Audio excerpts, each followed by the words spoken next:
నవ్యాంధ్రకు విదేశీ పర్యాటకుల సంఖ్య పెరగాలంటే విజయవాడకు వీసా ఆన్ అరైవల్ సౌకర్యం కల్పించాల్సిన అవసరాన్ని నిపుణులు గుర్తు చేస్తున్నారు.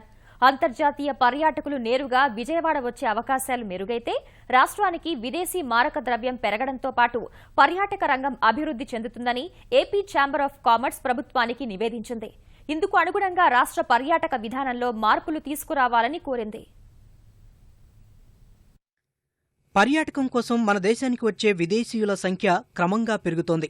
ఇతర దేశాల నుంచి పర్యాటకులు ఎక్కువగా తరలివచ్చే విమానాశ్రయాల్లో హైదరాబాద్ 10వ స్థానంలో ఉంది.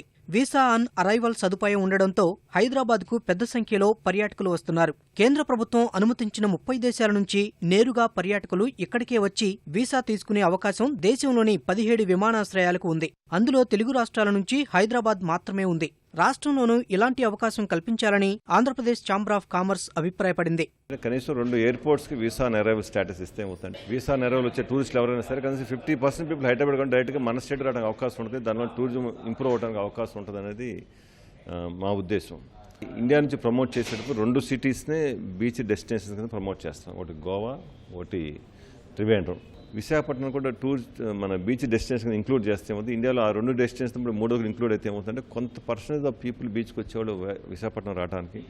అదే వీసా అరైవల్ కూడా ఈ 2 లింక్ అయితే ఏమవుతుందంటే విశాఖపట్నానికి ఈ టూరిస్టులు ఇంకా పర్సెంటేజ్ పెరగడానికి అవకాశం ఉంటుంది అనేది నా ఉద్దేశం. సో వైజాగ్తో పాటు సైమల్టేనియస్గా విజయవాడ ఎయిర్పోర్ట్ కూడా వీసా అరైవల్ సిస్టమ్ కూడా ఇంక్లూడ్ చేస్తే ఏమవుతుందంటే మన స్టేట్ క్యాపిటల్ కాబట్టి టూరిస్టులు ఎవరన్నా ఇక్కడ వచ్చే వాళ్ళకి ఏంటంటే డైరెక్ట్గా కొంత పర్సనల్ పీపుల్ హైదరాబాద్కి షిఫ్ట్ అవ్వడానికి అవకాశం ఉంటుంది.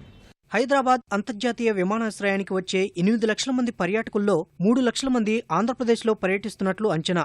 వీరిలో ఎక్కువ మంది విశాఖపట్నం, తిరుపతికే వస్తున్నట్లు తెలుస్తోంది. ఈ 2 విమానాశ్రయాలను అంతర్జాతీయ స్థాయికి తీర్చిదిద్దేలా రాష్ట్ర ప్రభుత్వం ప్రణాళికలు సిద్ధం చేస్తోంది. వీటితో పాటు రాజధాని ప్రాంతమైన విజయవాడకు కూడా వీసా ఆన్ అరైవల్ సదుపాయం కల్పిస్తే పర్యాటక రంగం అభివృద్ధి చెందుతుందని నిపుణులు అభిప్రాయపడుతున్నారు. ఆనరబుల్ చీఫ్ మినిస్టర్ గారు మంచి very investor friendly tourism policy launch చేయడం జరిగింది. 1 year అయినా మనకి టూరిజం ప్రాజెక్ట్స్ అనుకున్నంతగా డెవలప్ అవ్వట్లేదు. దానికి రీజన్స్ ఏంటి అని మనం ఛాంబర్ ఆఫ్ కామర్స్లో దాని గురించి డిస్కస్ చేసి ఒక టూరిజం కమిటీ ఫామ్ చేయడం జరిగింది.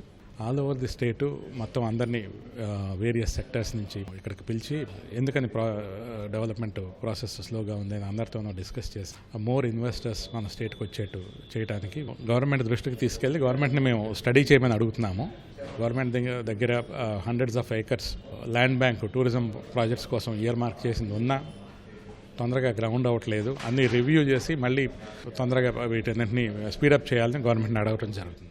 వీసా ఆన్ అరైవల్ సౌకర్యంతో ఆంధ్రప్రదేశ్కు వచ్చే విదేశీ విమానాల సంఖ్య కూడా క్రమంగా పెరుగుతుందని నిపుణులు అభిప్రాయపడుతున్నారు.